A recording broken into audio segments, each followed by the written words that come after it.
YouTube, your YouTube and Facebook. Get my swigs of my hospital water. Hmm. Let me see. Where we at? Where we at, man? Whew. I'm telling you, man, it's hot. I don't understand.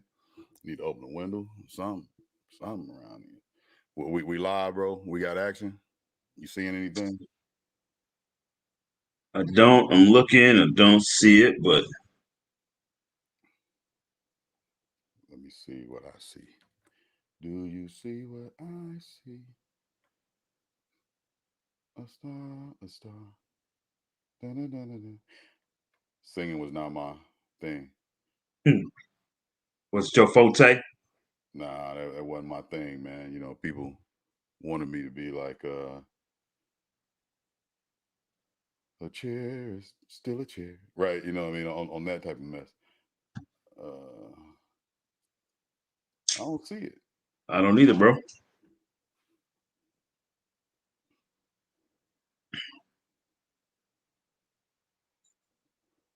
Hmm.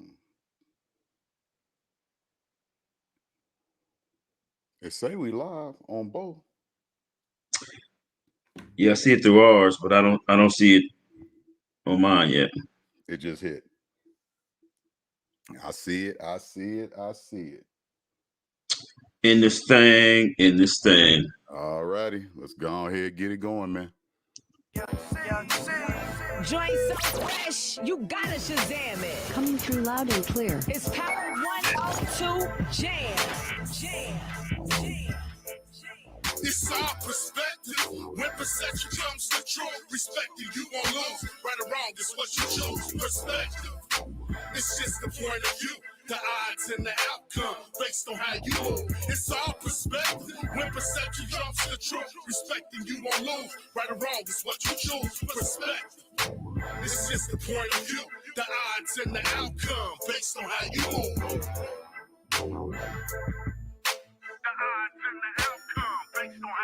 They say the odds and the outcome based on how you move. Not how they move, but how you move. Welcome to Perspective 217. It's a nice Thursday, May 20th, 2021. Been a hectic week, but it's your boy P. And this your boy Kels.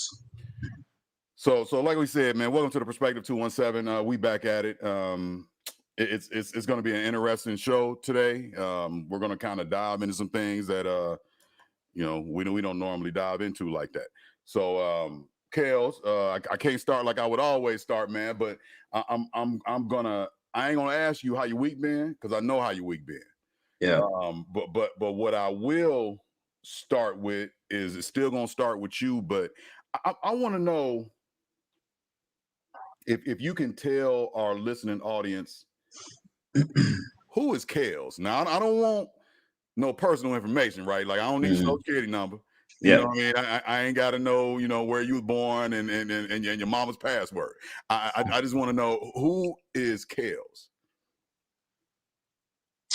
Well, Kels is is a man,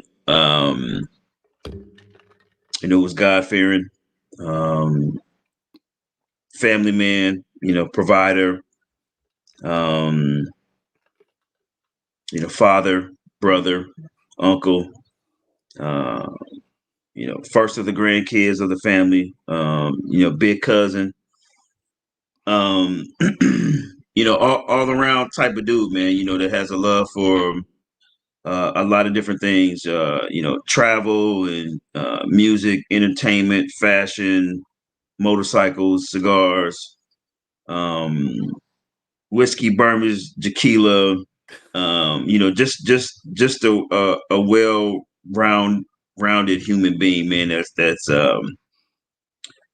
experienced a lot, seen a lot. I've been able to travel the world and get some stamps on that passport. You know what I'm saying? But all in all, Kels is just a black man out here, man, trying to trying to succeed, man. Trying to walk that path, man, that God had leads me on, and continue to lead my life through Him, man. As far as whatever direction and opportunity experiences that are given to me, and so that's who Kels is. Cool, laid back brother, man. You know what I'm saying? With all that other things, those under those other characteristics and personalities and stuff that I mentioned as well too. Right. Absolutely. And I know all that about that brother. So now this one's a little more interesting. Well, it ain't a little more interesting. It's a little different. Now, who is Officer Walton? Officer Walton is 11-year veteran of law enforcement, man, who has experiences from St. Louis Metropolitan Police Department to my current police department. In my mind and in my my vision and goals as Officer Walton, man, is to be fair. Sometimes I need to be firm. Absolutely. And to be as professional as possible. I understand being black and blue, and I've heard that on a couple of different other podcasts, as well as some other social media platforms. Being black and blue, and I could say this, man. Me and P, man, we've known each other, man, for hellas. Pretty much all of our lives, man. Absolutely. If you want to really calculate it all, and we talk about this quite a bit, on our Perspective 217 show. Thank you all the viewers and listeners, man, for rocking with us for another episode today, man. Power 102 Jams, Hits 103, Pepsi Studio, the whole shebang. And initially, man, I had the same sentiment or same thoughts as any other black man in America. Hated the police. Matter of fact, if I was Real talk. if we were to use some cuss words, it'd be F the police. NWA style. Absolutely. And that's just real talk, man. But as you live and learn and you experience, man, and your growth and your curiosity kind of overtakes you. And what led me to that was I got tired of the unknown, not knowing. I got tired of being pulled over and being questioned and and getting tickets and not necessarily educating myself with the law, which is very imperative. And that's one of the main things that we try to do here on the Perspective is to educate, inform, and help those navigate through this world, man. But the reason that I took this calling, because this profession, man, is not for everybody. And right. When you day one, man, when you walk in that door, you are enemy number one. I mean, that is just what it is. You're enemy number one, even though you are focused to come in and do good and to help those that are underserved and underrepresented and those who are being preyed on, man. And you come in to this profession, man, to make a difference. And that was my goal 11 years ago. It's still my goal today. It's trying to make a difference, man, in our community. And I went from that young man of hating the police because of the experience and context that I had, to being the police. And now that I'm on this side, but still being very much black, that ain't gonna never change. Don't want it to change, and till I die, I'm gonna be black. but being able to educate people, the community, and serve the public, is something that I believe is I take that with great passion and honor. To me, it's honorable. It's an honorable profession for me to put on a uniform and a badge. And sure, it comes with a lot of responsibility. Yes, it comes with a lot of authority, but at the same time, there's a lot of weight that's carried on your shoulder because you're supposed to be held to a higher standard. And so you have to understand that, every time you put on that uniform, and even when you're not in uniform, Right. you're still supposed to carry yourself at a higher standard, no matter what. So, but that's Officer Walton, man. Someone who's fair, who's going to be professional no matter what. I mean, I've dealt with them all, man. I've dealt with the gangs. I've dealt with the dope dealers. I've dealt with the sexual assault offenders. I've dealt with the juveniles. I've dealt with the knuckleheads. I've dealt with the rich. I've dealt with them all, man. I've experienced them all, man. And at the end of the day, it's about community policing.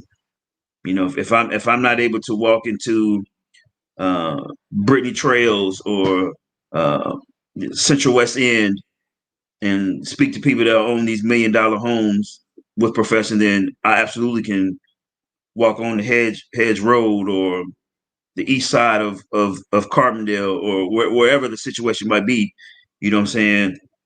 Or Jeff Vanderloo, back in St. Louis, back home, man, and still have that, that interaction and that, I guess, that connection, or maybe even, that ability to relate.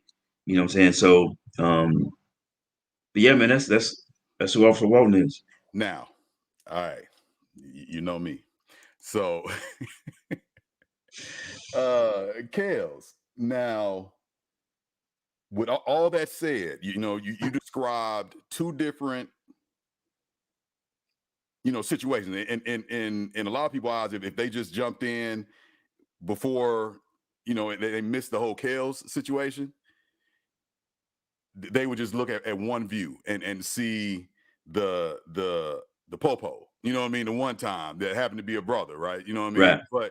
But does being Officer Walton change who Kales is?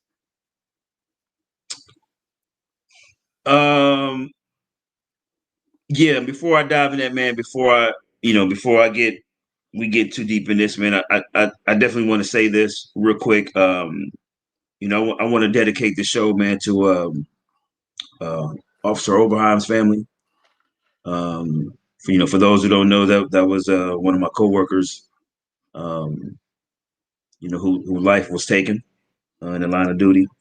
So I want to dedicate this show to his family. Sending my condolences and support and strength to him, as well as my other coworker that was involved. I'm not going to mention his name right now because this is an active situation, and until that's released by the powers to be, I'm going to leave that. That's close to my heart. I'm going to leave that his name silent for now, but definitely, my prayers are for him and his family as well, along with the Oberheim family. Absolutely. Does being Officer Walton conflict with Kels? Or does it change? Not necessarily conflict, because Yeah. if from perception wise, we know for some people it's gonna conflict. Yeah. And I'm glad you brought up Christopher's name here. I was leading to that, but I'm Yeah. glad, this is you Christopher a lot better than me. And this situation is tragic all the way around. I want to kind of talk a little more about the kind of the outcome of what I've kind of seen about it. you know, a little later on in the show, but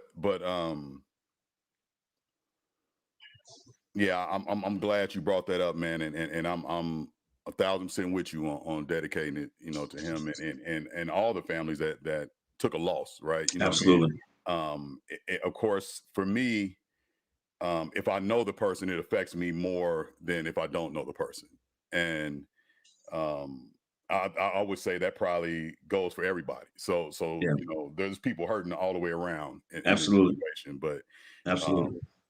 yeah, okay. So does being Officer Walton affect who Kales is?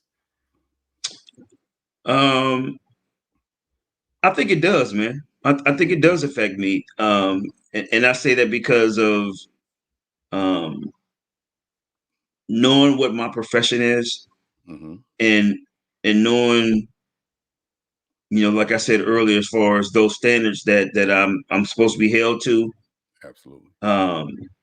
That absolutely affects, or kind of dictates kind of what I do, because I know I can't, even those instances, man, where I'm on vacation, and let's just say I'm here locally, and Right. we like to Let our hair down. relax and kick Relax. it, and let our hair down, even though we technically don't, but saying like but and to enjoy ourselves, man. But I understand that that there's a point where I have to be like, okay, cool, like I'm good, I'm straight, but I understand that too, that I my limits are probably a lot shorter than a lot of people, because at the end of the day, I have to be in control, um, and I have to be kind of mindful of kind of my surroundings at all point in times, just for safety for me and my family, as well as others. So yeah, I believe this profession has changed me because of the way that I have to live my life. Um, um, there's a lot of places where I have to kind of, I'll be like, yeah, let's go to yeah, what's today? Ooh, Yeah, yeah. probably not. Yeah, let's kind of hold tight on that, or let's go. So it's kind of like it's kind of like modifying your life on the fly, so to speak. Which that's not a bad thing, bro. I think it's just more like um, it's just being aware. It's just being aware and being smart, because at any given point in time, man, you can find yourself in a situation, whether you're a civilian or an officer, and but at this age, bro, we've lived life, man, and we understand if I'm on the corner, or if I'm on the block, or I'm in the alley, or I'm in them spots, man, like at the L store at a particular point in time, man, at a certain location, I Right. know what's possible. Right. You know what I'm saying? So do I subject myself to be there in the event that something pops off? Not saying it will, not saying that it's a guarantee that it will, but if something does pop off and I'm there, even in my civilian role, even though I'm not a civilian, but I'm off duty, you know, I have to respond and act to things a lot differently than a regular civilian would. I am so glad you brought that point up there, Mr. Walton. So let's talk about the L store situation, right?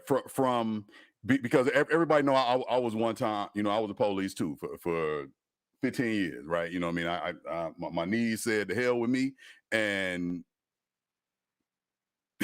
so um one of the things that when you said that, the things that popped in my head was it wasn't necessarily that it was definitely caution, but I would have people say, "Man, well, that anything could happen anywhere, or anytime, right? Hmm. Which is true. But because I was privy to certain information that I would hear all the time, Hmm. or see all the time, Hmm. that doesn't necessarily make the Hmm. news every day, Hmm. I would be more aware Yes. of certain locations at certain times, or during certain days, that would tell me, okay, that's probably not the best decision. So Absolutely. in that aspect, it did change how I moved, right? Yeah. You know what I mean? It didn't. Policing definitely changed who I was. Yeah. Right. You know what I mean? It changed who I was, not necessarily in a negative manner, but it definitely made me more aware, right? You know what I mean? Yeah. And more, maybe even a little more hyper aware, because I paid attention to the little things that people just kind of gloss over, like, oh man, I ain't even pay attention to that. I A ain't lot even of see that. that. A Well, you lot know of what I that. mean? You ain't see him holding, her holding, this certain, in this certain way. You know what I mean? You didn't see, bro. That's Let, why let they me have to have let me that? let me ask you this, bro. Okay. Even still, now that that you've retired, right? Hmm.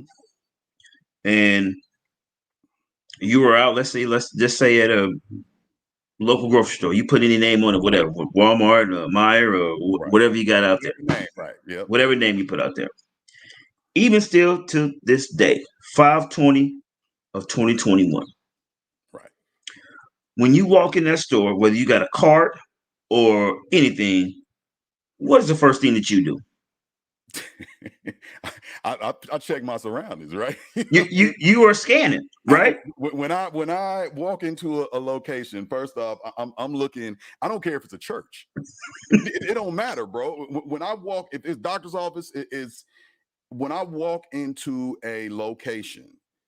It could be a park. I Hmm. am looking to see what's there, right? I'm not, trying to stare down in everybody's face. Yeah. You know what I mean? But I'm scanning to see, okay, I don't want the possibilities, right? You know what I Yes. mean? Absolutely. I have to go through the possibilities Absolutely. and the just in case. So to put myself at ease, Yeah. I need to kind of make a mental note of all the possibilities Hmm. and The who, what, when, and where's, the who, right? what, when, and where's, right? And then if I had to, you know what I mean? My mind kind of go, but I've always been one of them dudes, right? My mind goes to the next, like if I had to take action, Right. you know what I mean? What's going to be my exit plan? Absolutely. In what manner, you know what I mean? Where can I possibly take cover? Do I shove my family or whoever's with me down? You know what I mean? Hmm. These things, I don't ponder on it. I don't sit and like, oh my God, this and that will do. But Yeah. those things go through my head like it's kind of like Instant. people a good running back, right? You know what I mean? A good running back, when they get the ball, they don't think, oh man, okay, I need step left, you know what I mean, to get through this hole, and then step right, and then juke, and Yeah. they just do it, right? You know what I Right. mean? It's like It's a instinctive. movie, right? Yeah. And that's what kind of goes through my psyche, but it's real quick. It's like a movie. It's like I'm scanning the movie scene, and then I'm plotting out possible scenarios, and then I'm moving on, right? You know what I mean? I'm enjoying myself, but I'm still kind of, I remember all the points that I had to kind of scan. But yeah, that's a good question. That's every location that's I'm and that's just by nature, man, because of our training, Right, because of what I'm saying, because of the the things that those incidents that we responded to, right, and some of the details of stuff that the intel that we have received over the years, man. So it doesn't change, whether you're active or retired, because that stuff is embedded in you. That's hmm when I say the change or the the difference, that's kind of what it is. Because when I was a civilian, I was like, man, let's turn up. We up and where? We at absolutely, right, BP downtown. Like, what's up? Like, let me grab this tall boy, whatever, and we right, and two of them boys in the packages. Like, let's ride. But Officer Walton can't do that now, man. Because I'm like, well, hold on, who all down here? Why is 3 cars out here, man? You know what I'm saying? Like, why they all standing outside? What they talking about? man, do I need to interject myself in that? Or, you know what I'm saying? When I'm trying to go do something, or do I need to sit back and, you know what I'm saying, see if they ride out, you know what I'm saying? Or do I need to go to another location? Right. That ain't so congested, you know what I'm saying? So I don't get put in somebody else's situation.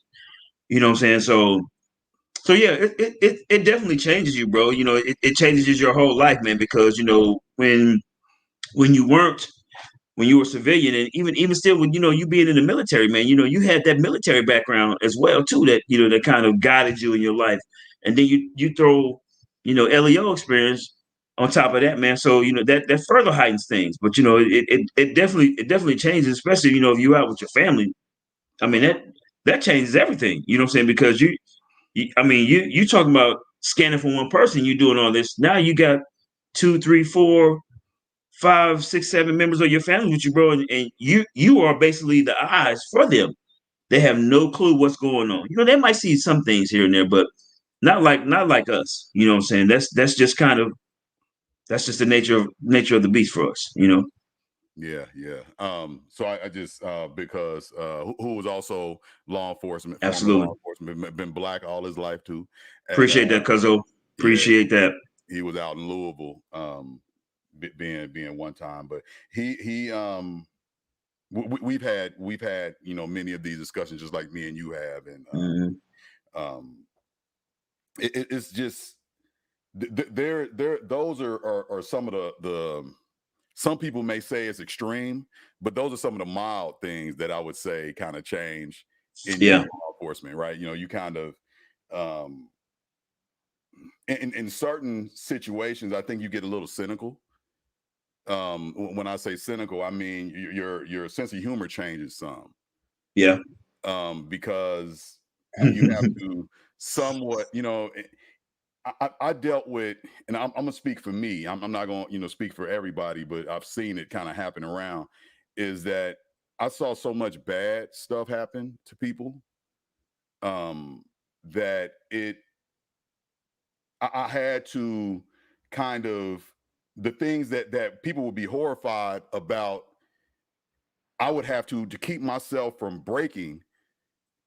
I would have to kind of make a joke of it, right? You know what I mean? I wouldn't necessarily be making a joke about the person or the situation. I would just kind of make light of it to not break down, you know what I mean? And not have a psychotic break, because some of these things that you have to see and respond to, I don't think humans were meant to have to deal with, right? And it's so much stress on you, and which is going to kind of lead it into me and you. There's so much stress in it, man, that you have to deal with, and you talked about being America's most hated, right? You know what I mean? That comes now part of the job. You Part of the know job. Day that, one, brother. It doesn't matter if you've been there 30 years or you've been there 30 minutes. right? The minute you step on that street, man, it is what it is. You know what I'm saying? I mean, and I've seen this, man, several dozen times, man, from the new guys that come in the door, man, that has no, they've never had any intel or knowledge about being, about this profession, man, and they walk in, and in the first probably 2 weeks, man, they get hit in the head with so much from society and the streets. You know what I'm saying? And they're like, wow, I had no idea. You know what I'm saying? And we hit them like, yeah, like this is, unfortunately, this is kind of what it is. And I'll say this, man, um, the support and the love, man, has really gotten a lot better, P. I mean, you know this too, man. There was I would say in my first couple of years, man, it was us against them. You know what I'm saying? That's what it seemed like. Us against them, and it wasn't no, it wasn't really too much of a You mean us as in law enforcement, citizens, and then correct. civilian citizens? Yes. Correct. And so, that's what it seemed like early on, man. But um, here in the last probably several years, man, I think because one, um, the culture is changing, and we talked about this a lot on the perspective, and the culture of policing is changing, man. And it's not that uh, beat you over the head, shut up and do what I say stuff anymore. You know what I'm saying? That now don't get me wrong, it is still prevalent in some locations. You know what I'm saying? Some agencies, but the culture of policing is has been changing, has been turning. You know what I'm saying? The wheel has been moving. In the grand scheme of things. And so now here in the last several years, man, there's a lot of support and love and compassion, and because people are able to see, um, that law enforcement officials are human. Like at the end of the day, man, I'm still a man. I'm still a person. Right. I'm still a human being. I mean, my job entails me to go out and enforce and take action at particular points in time. But Try to at the protect end you of the whether you want to be protected or not. absolutely, but at the end of the day, you know what I'm saying, I'm still a family man. I'm still a brother. Right. I still have parents, still grandpa. You know what I'm saying, like that dynamic is still there. And I think here over the last several years, man, people are looking at it like, oh wow, well yeah, I think it's become more um relatable, where they can say, well, damn, these guys, these men and women have a lot on their plate that they deal with on a day-to-day basis. And so there's a lot, there's a lot of people who support LEOs, man. I Right. mean, there's been countless amount of times where people have offered to buy me lunch or bought me lunch or coffee or donuts Right. or milkshakes or And whatever not the case getting might no be. You for know an what I'm saying? answer, right? Because some Yeah, of them pay before you even get there. absolutely, absolutely. You know what I'm saying? And so, so I think now here in 2021, man, it's I don't want to give specific numbers, man, but I would say it's really kind of an even kill here, where you depending on who you talk to, you might get yes, I'm all for police. Next one might be like, no, I don't give a damn about police. You know Right. what I'm Right. saying? But those numbers have definitely kind of gotten closer than not, in my personal opinion, because I've been doing it for well over a decade, and I've seen, man, from where I started, where it was days like, I don't want to talk to you, give me somebody else that ain't your color. You know Right. what I'm saying? To all of a sudden now, hey, wait a minute, excuse me, sir. Hey, can I buy you lunch? You know what I'm saying? Right. Right. Or so so yeah, so it's definitely, I believe, and again, I'm not speaking for everybody. This is my perspective. This is Right. our platform here. Right. This is our But platform. Right. but you know what I'm saying, my perspective, I think the culture has changed, or it is changing. Although I think it needs to be a little bit faster. But Yeah. understand, we law enforcement, man, we don't like change. We don't, because when it's like, if it ain't broke, don't fix it. But there's a lot of stuff that's broke that needs to be fixed. Right. So it takes a minute to get to that, though. Now, so like you said, law enforcement is like an oil tanker. I think you used this analogy a couple shows ago. It takes a while for that oil tanker to get turning, right? Get to turning, and law enforcement is like that. They can, a policy can come out or a legislation can come down, but it takes a while to get that culture to change, Wow. right? You know what I mean? It ain't that the people don't necessarily, I mean, don't nobody really like change, right? You know what I mean? Right. Unless you're just not happy in your situation, you don't want it to necessarily change. And even if it may be broke to some, if it ain't broke to you, you feel it ain't broke, right? Because that's your Right. perspective, right? So, but it takes a while, and culture, man, is something that look at Cowboys and Indians situation, right? How long did it take for that culture to change? Did it ever? Yeah. Right? You know what I mean? We're Republican Democrat. Why are we still fighting? right? Because it's a cultural thing. You know, people they say I'm a Republican, so this is what I have to believe in. They say I'm a Democrat, so this is what I have to believe in. Not Right. what's right or wrong. This is what I have to believe in, and that's a cultural thing. That's not necessarily because you're born with money or not, or because you're born with darker skin or lighter skin or pink skin, you know, whatever, you know what I mean, whatever shade you want to call it. It is it's because your cultural views are stuck in that way. Right. And you don't want to change that. Right. So now with change, there's a lot of things that we've been talking about on the perspective that you know, need to change. You know what I mean? That I was arguing, you know, not necessarily arguing. I say the word arguing loosely. I was kind of like, man, you know, this probably shouldn't be. You know, we need to do things a little differently, right? You know, Yeah. because depending on what area and what department you come from, they everybody does things a little differently, and there were certain things when I came to Urbana, and I was like, man, you know, we could try to do it this way. And you know, they didn't want to change, right? You know what I mean? It wasn't that what they were doing was necessarily wrong. It wasn't necessarily hurting anybody. It was just that I had seen something work a little bit better, you know, somewhere else that it after you got past the growing pains, it would have been where they are now, right? You know, or where they're pushing to now.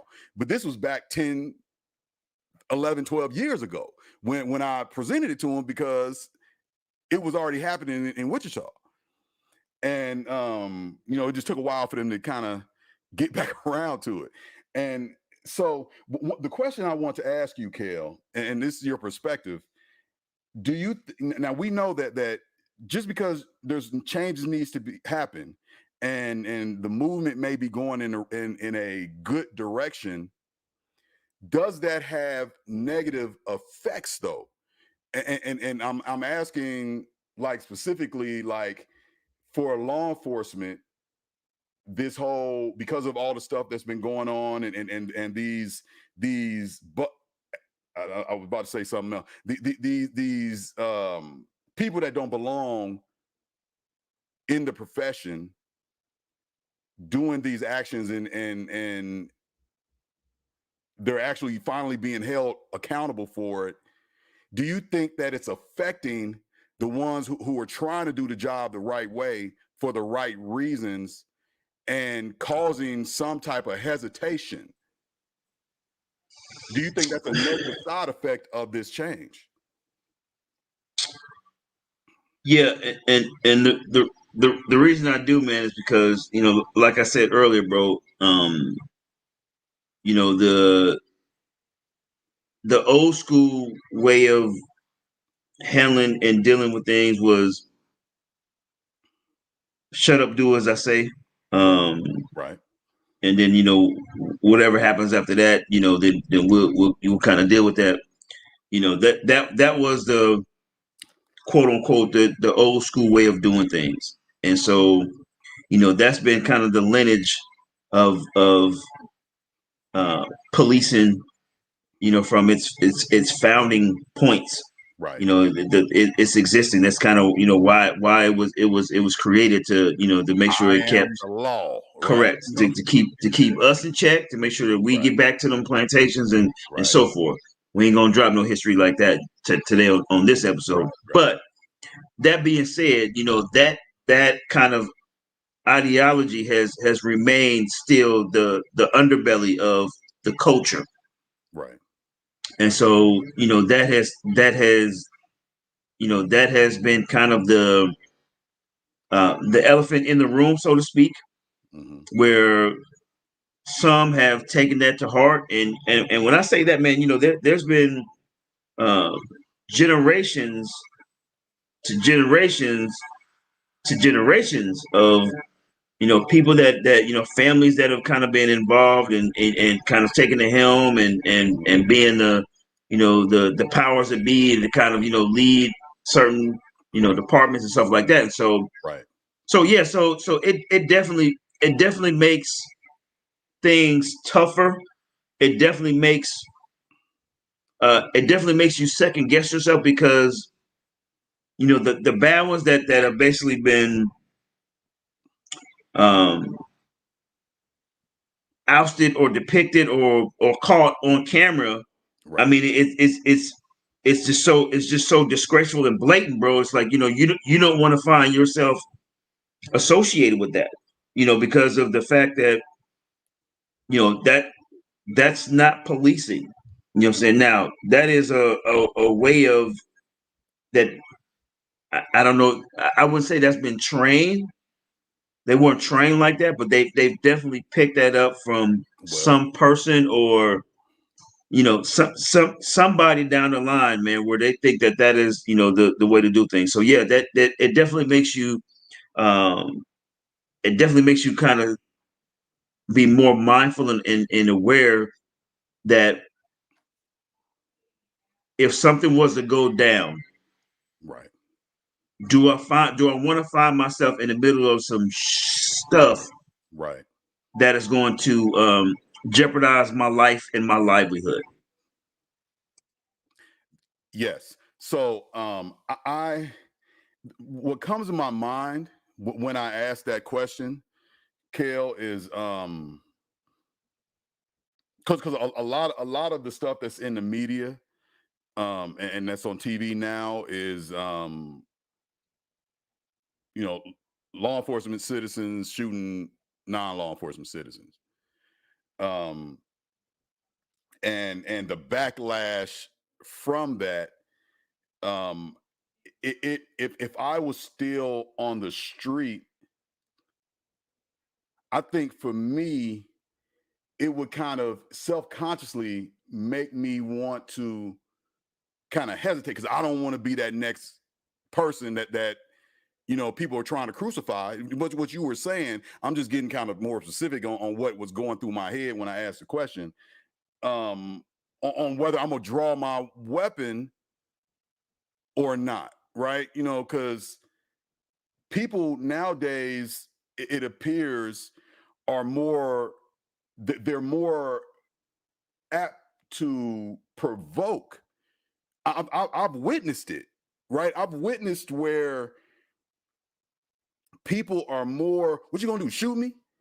You know what I mean? I ain't nobody, they don't even call for that right now, right? I just, your tail light was out, right? You know Yeah, what I mean? Why are you so aggressive with me because of you are bundling everybody who wears this uniform in the same pot because you pissed off at what you saw on this TV, or you pissed off at what this person said to you at one point, or which is the same thing that we as African Americans complain about the man doing to us as a whole, bundling us all in the same situation, saying that we're everybody who's walking around with a hoodie and saggy pants and Timbs is a thug and gonna rob you. yeah, You know what I mean? You're no better than the people that you've been mad at all these years. yeah, Just because they did it doesn't make it right. You trying to get back? yeah, Is that really what I mean? yeah. It's crazy, Pete, that you bring that topic up, man. I just had this conversation literally yesterday at our brother Moyo's house. Shout out to the Mo Holly. You know what I'm saying? Shout out to the Hollies, man. And I was downloading and kind of um, decompressing and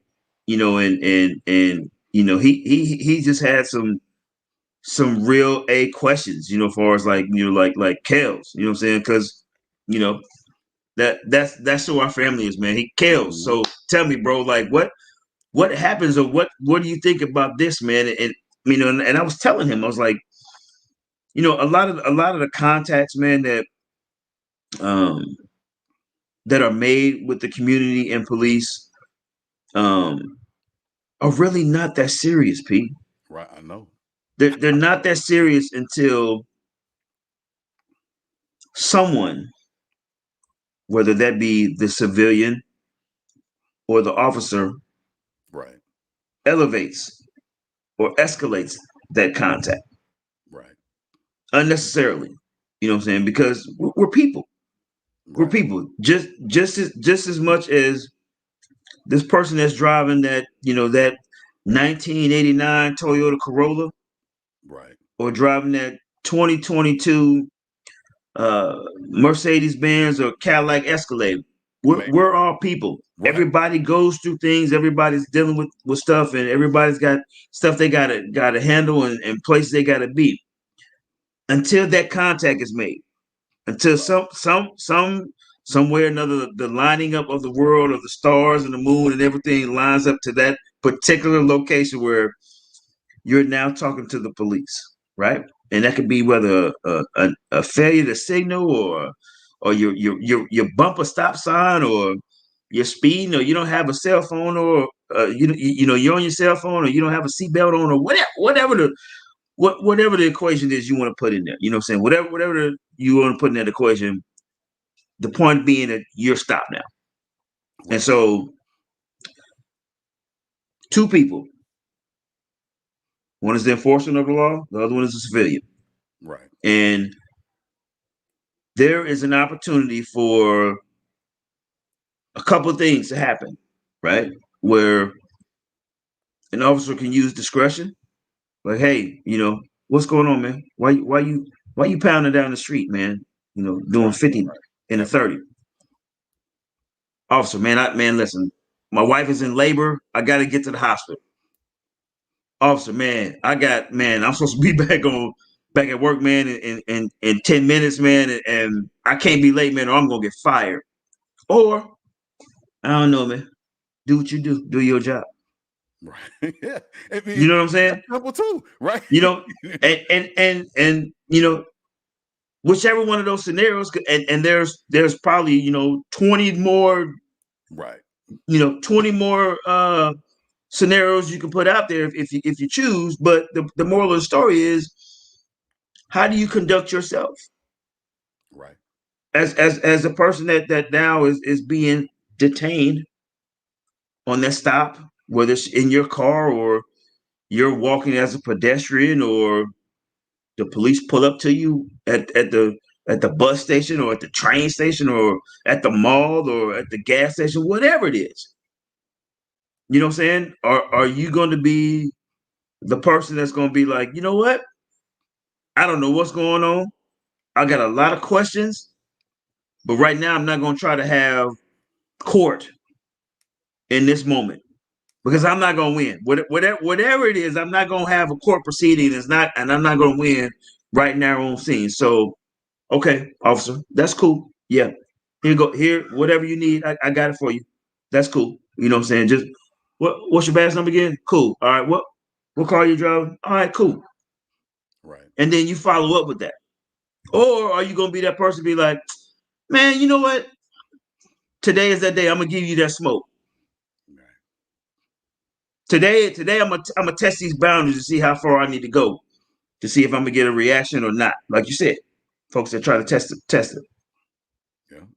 We are recommending here at the Perspective 217, like we've always done for 3 years now. Right. Be smart. Be smart. The reason why we're here on this platform, man, is to give you all information, educate, inform, to help you all be able to navigate out here. What other people out here have that experience, man, firsthand from being black Right. men Right. with law enforcement experience. Right. You A know what I'm lot of saying? You know what I'm it. saying? Not just a So little bit, a lot of it, right? You know what I mean? so the reason why we have these episodes, man, is to educate our people. Educate people in general. You don't have to be black. This Right. is universal, man. This goes from Illinois to California to New York to Florida all the way up to Canada, man. What we talk about is universal. It ain't we're not here, what I'm saying, creating laws and policies. We're not. All we're doing is talking about what we've experienced and what we've seen work and what we've seen that hasn't worked. Right. You know what I'm saying? So the moral of the story that I just said is more or less, you can dictate kind of what that interaction is going to be. At the end of the day, we're all people, whether they got their uniform on or they don't. But you dictate how that interaction happens. How you conduct yourself as a person, as a human being,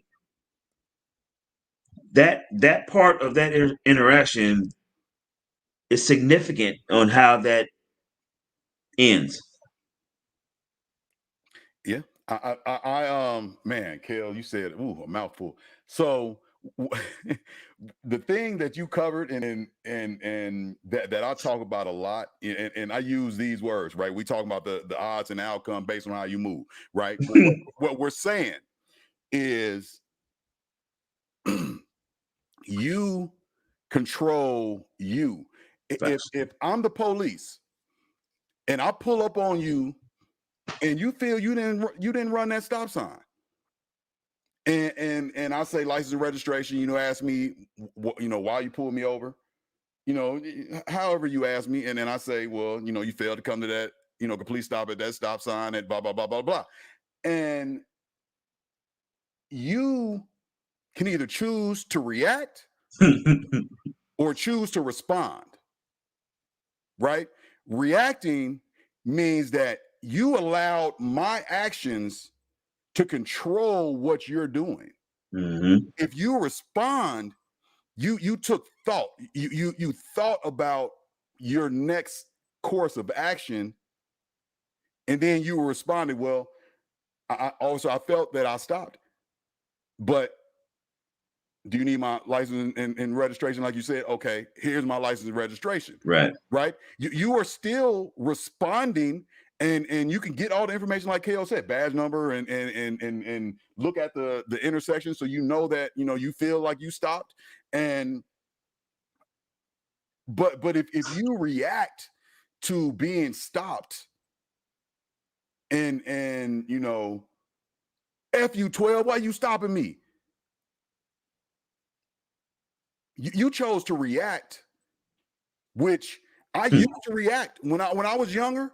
I used to react, and I got a lot of scars and bumps and bruises from reacting,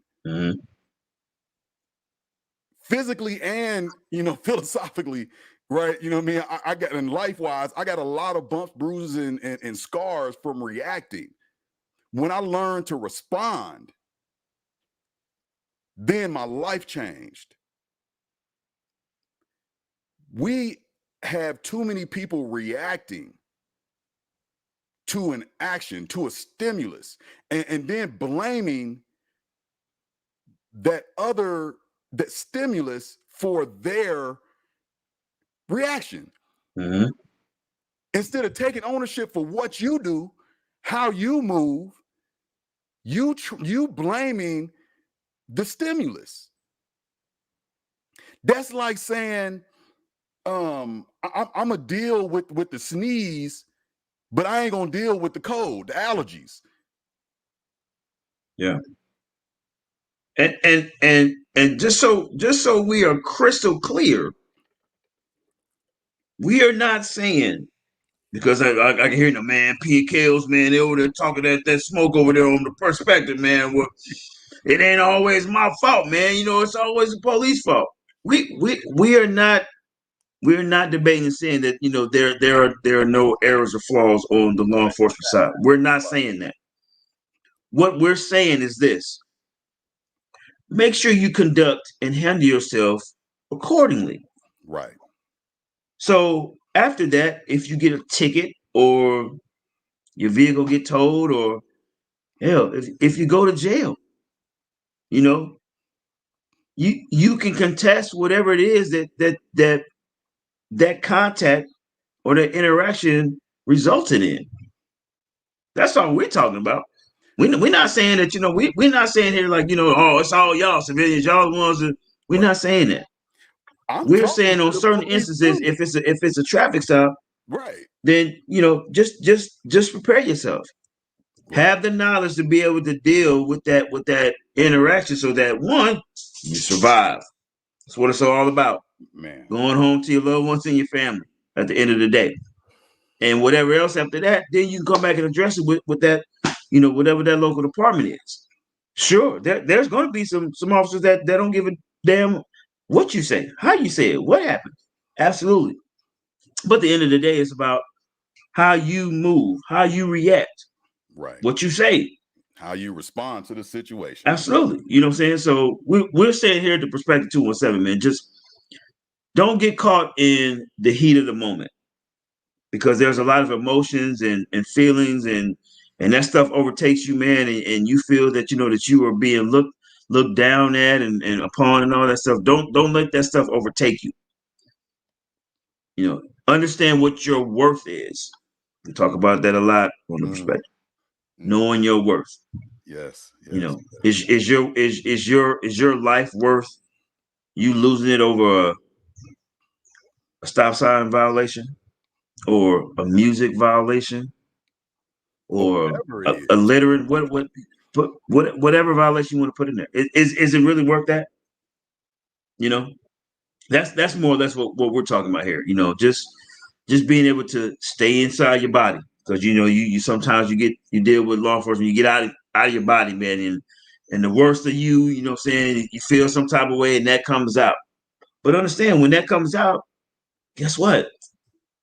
That person that's standing there in that uniform, they got feelings and emotions too. And they may react. And they Hopefully may they react and get out of their body. respond. Right. And now we got two people that are out here, you know, out of their body. There's nobody that's level headed. Nobody that's level headed. Somebody's got to be the level head. Sure. Should it be them folks in that uniform? Absolutely. It should. Yeah. That is the higher standard that I've talked about earlier. Sure. That's what's supposed to happen. That's how it should happen. But does it happen all the time? Absolutely not. So now you gotta have yourself, you gotta take these tidbits and nuggets that we give you, man, and store it in your pocket so that if that ever comes across where you're dealing with a situation like that, you'd be like, man, you know what? Hold on, I heard this. Was it last week, 2 weeks ago? Where hold on, let me chill out. Right. Let me chill out. Let me stop talking. Or let me. You right. Yes, sir. Cool. I'll deal with this in a minute. Most of the time, if you take time to think about your action, when it's over with, you'll realize it wasn't as big as you made it out to be, as you felt it was. And everybody goes home. This show was dedicated to a co-worker of Kale's, because level heads didn't hold tight. Somebody chose to elevate it to a level that there's no coming back from. And now we have multiple families mourning, you know, whether you know you like 12 or not, whether you like the police or not, you have people mourning now that life was lost unnecessarily. All the way around the board. All the way around the board, and that is what we're talking about. We want to try to prevent any of that type of stuff from happening ever again or to anyone, right? Because it hurts. It hurts more than just the families. It hurts everybody that it has contact with. You know, so Kel, I mean, we've been on for our time, man, and it's always good to chop with you, man. I just, you know, sometimes we got to get it out, man. Yeah. I do want to end our show with this, and I want to throw this at you, brother. And you know the last couple of episodes, man. You know I've been talking about this at the beginning of the shows, man. Is this gun violence, and it's nothing new. It's not going away, and It plagues all cities, all states. Right.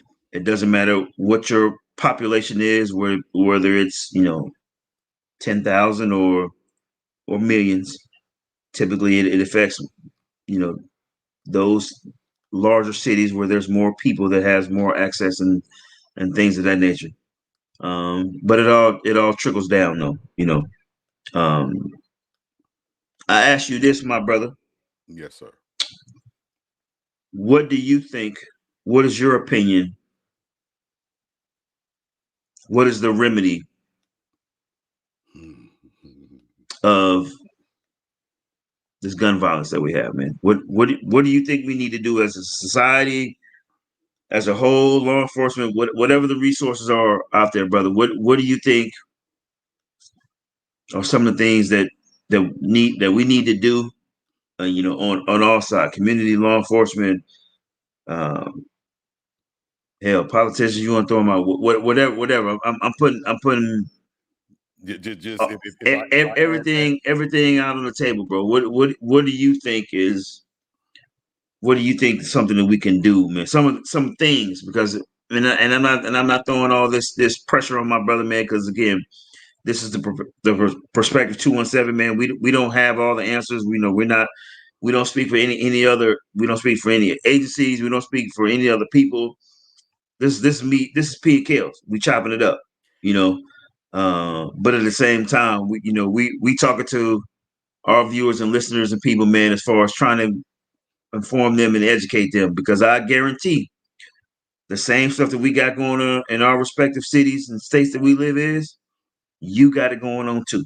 yeah, And absolutely. so, as a collective, it's always best to have more heads, more ears, more bodies involved, man, to try to come up with a resolution. So I'm just throwing this to my brother because that's who to the left of me right now, and that's who I'm talking to directly. What do you think, bro? Is some things that we need to do as far as change, man? Well, first off, I want to say law enforcement can't do it by themselves. This is not a situation where the police can solve this issue. The issue is too far out of hand, and the only way to combat it, from my perspective, is through education, and through education to our young, to get more of our young coming up that respect and respect and value life, and not want to think that's an honorable way to be. Right now we're struggling with, they think that's honorable. Okay, I mean, it's To be the shooter. to be the shooter, to be, you disrespect me, then I gotta dead you. Yeah. Because you, what did they do that was so unforgivable, right? You know what I mean? They said something about your name. Yeah. They stole from you. When I worked at Menard, and I know this doesn't, but when I worked at Menard, there was so many people that I ran across. Which Menard is a maximum security male prison in Illinois. When I worked there, I ran across so many people that was in there, that they were in there for murder, but they were in there because they murdered the dude that almost killed their sister. Right? You know what I mean? That beat him so bad, or was trying to kill a family member. It was more like, and they still say it wasn't. They wish they had another way. Yeah. Right? But it's too late at that point. The life has been taken, but I think it's a lack of, they don't value their self, man. If we can push this self-worth into them, and I don't know how to reach everybody, right? Yeah. we have these programs and we throw money at all these programs and counseling and we can throw money at it, but until these young people, because the shooters are getting younger and younger, man. They're not Oh yeah. the 35, 40-year-old gangbangers. They're the 14, 15, 16-year-olds who start shooting, and then they may get locked up for a gun charge, and then they get out and now they 21, 22, 23, and they shooting again. Let me Go ahead. let me ask you this. As a citizen of the United States, you have the constitutional right to bear arms. Yep. I was going to go that way, but I want you go ahead. Okay. As a former law enforcement officer, knowing that what weaponry was provided to you, right, to do your due diligence in these streets, and to know that the average citizen who has the constitutional right to bear arms, as many as they choose, I was outgunned, bro.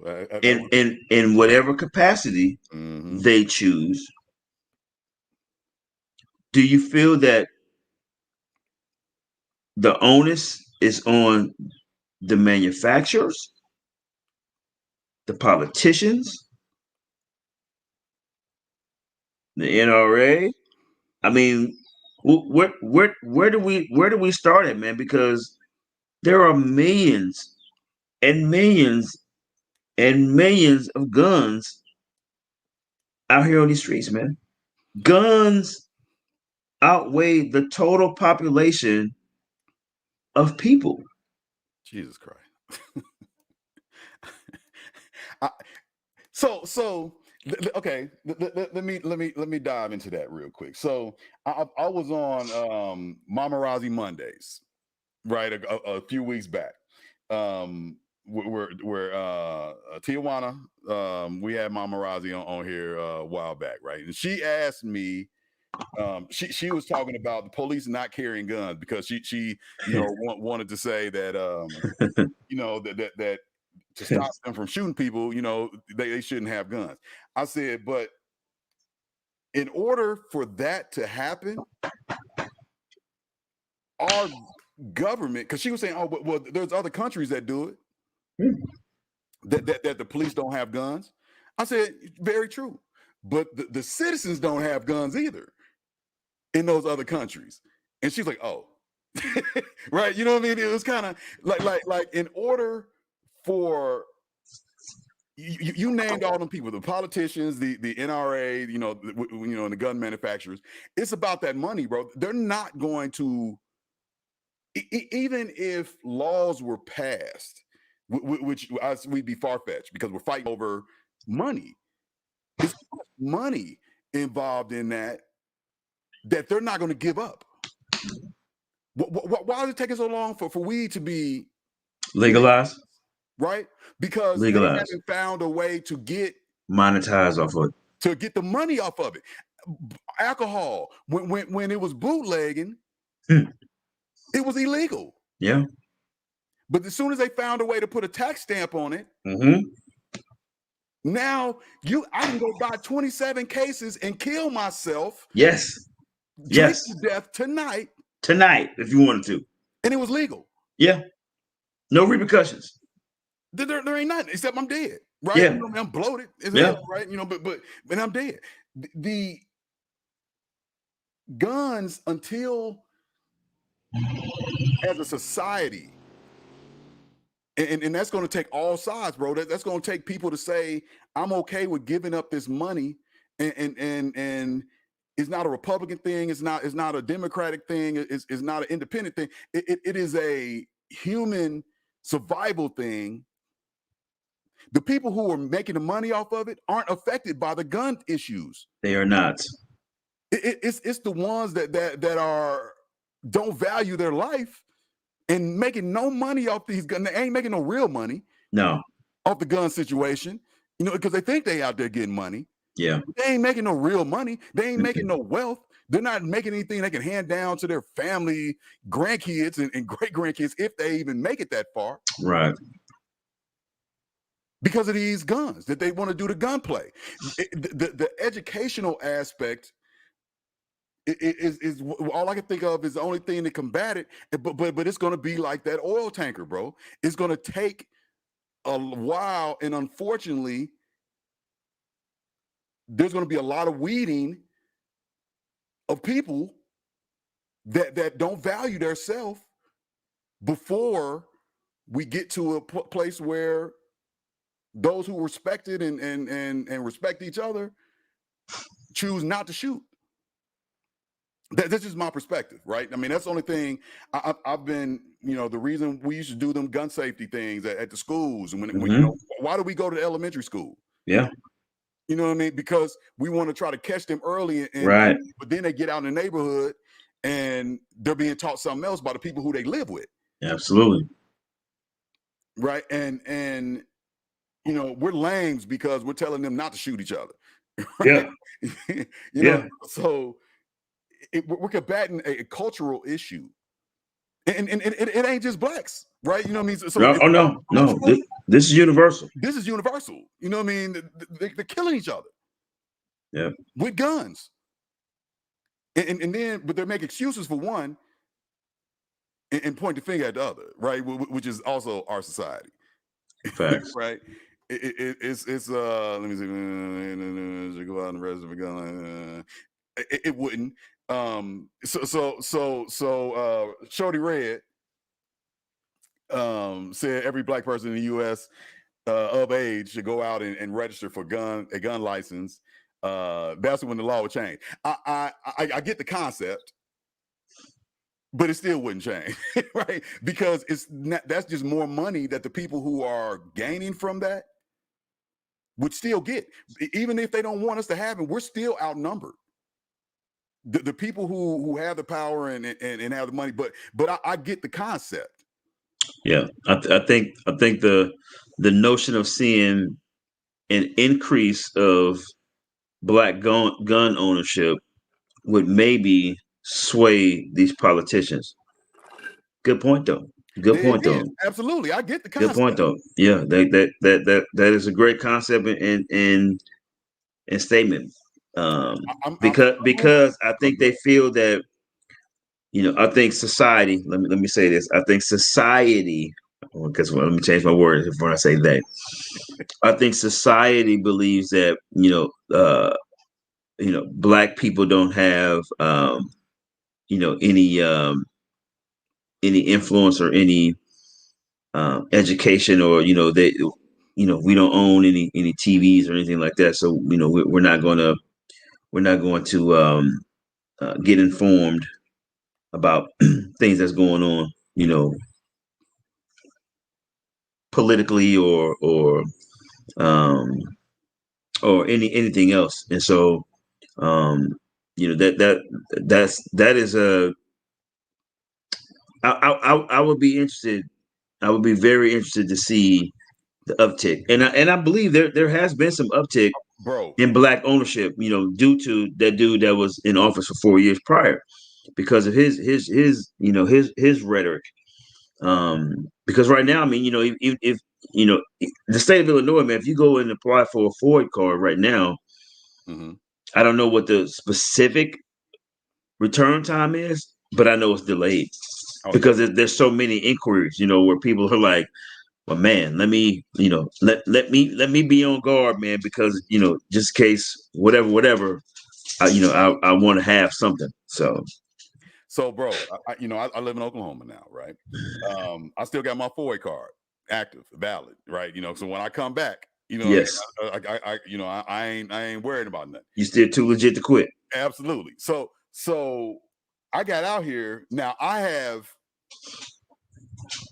increased my holdings Your arsenal. sevenfold, right? Since I got here, and, Yeah. and increased them, like they've gotten like grander, right? Bigger, I mean, longer, they've gotten more like efficient. Yeah. semi-automatic shotguns, and I mean, Yeah. I'm kind of my game's changed Yeah. now. Now is that an open carry state?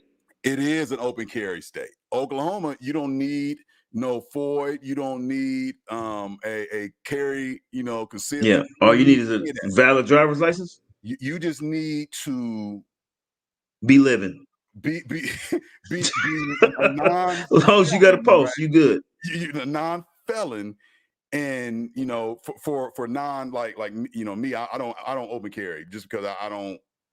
I'm a retired PD, right? Yeah. I don't want You, people knowing I got it until absolutely. I need to have it, right? Absolutely. There's people, and a lot of them look like me, walking around here, bro. I didn't see Desert Eagles on their hips, and I'm in Walmart like Like I came to get some beaters, and you got a whole faux phone right, on you. bro. I got this 12 pack of Corona, and you got This a boy got a whole 21 arsenal around his hip and Desert shoulders. Eagle, on your hip, right? But it's a lot. I've joined four different four different African American gun associations since I've been Okay. out here, right? There is so Shorty Red, you're on to something. I agree with you on that. It's great, but it's happening. Like Kale says, since the previous person was in that certain office, he a spark occurred, right, in the African American community, in the minority community, where people start organizing, not organizing to try to take the Capitol. Not no Blind January 6th wall, here, Sean. right? But to this gonna sound crazy, but prepare for the purge. You right? You know what I mean? Just be available. Have that mindset Yes, of, sir. you can call it paranoia, but Yeah. we were heading towards a situation where money is ruling everything. Yes. And And depending on what side you're on was basically the side that was chosen for you. absolutely, and so that is something that it's going to be that's a hard battle to fight, man. I think that it's about that money. It's about that money, man, Yeah. and education, and hopefully we can change the culture that we're dealing with right now, to think that it's cool to take TikTok videos holding different guns, like you gonna do something with them first off, and then first off, why are you telling everybody you got it? Yeah. Yeah. Well, I mean, it goes from that realm, man, to someone going and their parents, purchasing a assault rifle and crossing state lines, and Man, so it I mean it's on both sides of the spectrum, man, and so many times the only part that's talked about is the loss of life in our community. right. When we know good and well there's been numbers, Countless, bro. countless incidents, man, where and that's why we say, man, here on the perspective, what we talk about is universal, man. Right. It's not this, it's not that. We're talking about the experiences and things that we see and hear, and what we've lived through, um and the stuff that that you guys already have either heard or if not, then maybe this is the first time you've heard it, while listening to us. So it's a problem, man, and the reason why why we keep saying it here on our show, man, is because it doesn't matter where you are. It doesn't matter if you're in Illinois. It doesn't matter if you're if you're in California. It doesn't matter if you're in New York. It doesn't matter if you're in Texas or Atlanta or Florida. It doesn't matter. It's an issue, man. It's a problem. And until we, the community, get pissed off about it, Right. until we say no more. There shouldn't be another school shooting ever, Right. ever. I'm sorry. How many kids have to be killed, man, for us to get pissed off? For parents, for grandparents, for brothers and sisters and uncles. How many does it have to take, man, for us to be pissed off the storm, Washington D.C., man, to make a change? Because Not physically storming. We're not not trying to physically climb a storming, wall. not like scaling the walls and bashing windows and stuff. We're not saying that. But what we're saying is,